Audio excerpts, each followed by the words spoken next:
And we are back, and welcome to match day 5 of the Women's Euros. As you can probably tell, I am not currently at home. I have spent the last night at a wedding, which is also probably why my voice sounds a bit horrendous. It was a very fun night, and we were up very late singing all night long, so apologies for that. It does also mean that I wasn't really able to watch anything yesterday, but I am aware of everything that happened. Away from the Women's Euros, it was a mixed day for English sport. The men's cricketers losing quite comfortably once again, but the rugby team getting a fantastic win away in Australia. Other than that, let's just go straight into the usual process. Like I say, I wasn't able to catch any of the matches yesterday, but I do know what happened, so we do at least have something to talk about. Just before we go into it, as always, I would just like to request to like, share, and subscribe, and ring that bell to get your predictions in before anyone else. Let's look into Matchday 4's results. So, it was two games: Portugal, Switzerland, Netherlands, and Sweden, and this is how it went. Rather bizarrely, after having 3 days of getting every single correct result, today we had a correct score and then an incorrect result. So, really pleased to get a 2-2 draw as a correct score. Very rare to get a draw correct, let alone an actual 2-2. As for the second game, from what I've looked at of the stats, it did look like a fair result. Very, very even between the two teams. Pretty much the same possessions, same shots, same chances created all round. So a fair result and leaves that group fantastically poised going in to the remainder of the tournament. Like I said, this set of games was kind of going to be the deciders between where everyone would finish. So now it's all going to come down to goal difference, assuming Netherlands and Sweden do beat both Portugal and Switzerland respectively. But who knows? Maybe they now can start pulling up upsets and really changing the dynamic of the group altogether. It's going to be very interesting to see where that one goes.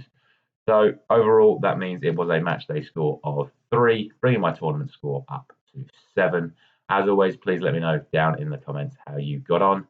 And let's look into the introduction of Group D in match day 5. So, another really tight group to call this one. All 4 teams in the top 20 of the world rankings. A lot of teams go into this tournament on some form. So, kind of the real group of death in this tournament.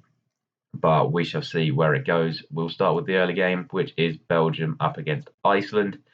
Despite Iceland being the higher ranked team in this game, I am actually going to go for a Belgian win. I'm going to go for 2-1. Belgium did look very good in the warm up games. I did watch them play against England, and I thought they were pretty good despite the 3-0 defeat. Iceland's form in recent times hasn't been the best from what I've seen. So I'm going to give this one to Belgium.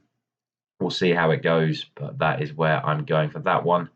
And secondly, we have France against Italy. And to be honest, despite Italy's also decent form from what I've looked into, it is, like I said in my tournament prediction video, I think this is France's tournament to lose. They go into this after winning pretty much every single game for a calendar year. I do expect them to win tonight. I'm going to go for a 2-0 win for them.